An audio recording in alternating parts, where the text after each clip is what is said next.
Sa mga tinunan sa Bukirang Barangay Calvario sa ilang pag-eskwela ang kalayo sa ilang mga tunghaan. Apan anay 11 anyos nga babaeng tinunan nga maglakaw og kapin sa 2 ka oras agi sa kabukiran aron lang makabot sa klase. Ato siyang ila-ilahon pinaagi nining report. Siya si Reka, tinunan sa Sirao Integrated School sa Bukirang Barangay sa Dakbayan sa Sugbo. Kanunay siyang malate sa klase sa miaging katuigan ug maunaw sab kuno kini ang mahitabo karong tuiga. Kini tungod sa kalayo sa ilang Pinoy-anan. Alas 5 sa adlawon mugikan siya silang balay ug moabot sa iyang eskwelahan alas 7 nas bundag. Swerte na lang kung makaapil siya sa flag racing. Pila ka oras ang imong lakaw gikan sa inyo ha padung diri eskwelahan? Tulo. Tulo ka oras.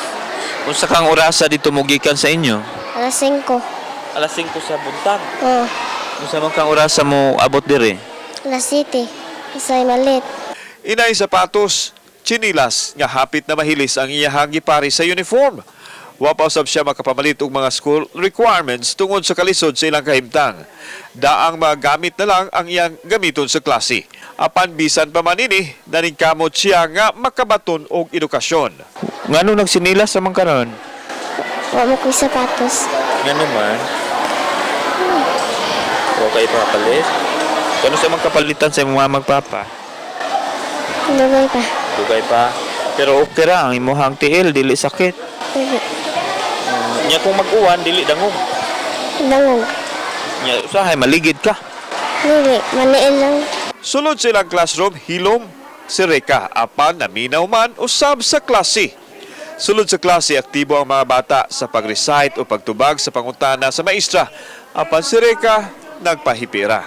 Matod sa iyang maestra nga gisabot nila ang kahimtang sa bata tungod sa kalayo sa Pinoy-anan nini. Si Rika, mo gini siya nga bata mahilumon nga kana ganibutan biya si Rika.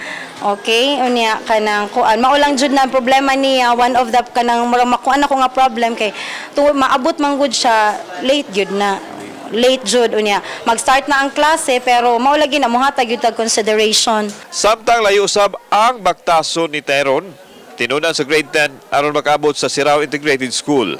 Pila ka oras lakaw? 40 minutos. Wala na. Pero sa lain mas pila gyapon. Silang Rika ug Tyron, pipila lang sa mga bata nga puno sa pangandoy ug mga damgo nga mahatagan og katumanan ang ilang mga pangandoy pinaagi sa ilang paningkamot. Kauban si Godfrey Relian, ako si Alan Domingo. Balitang Bisdak.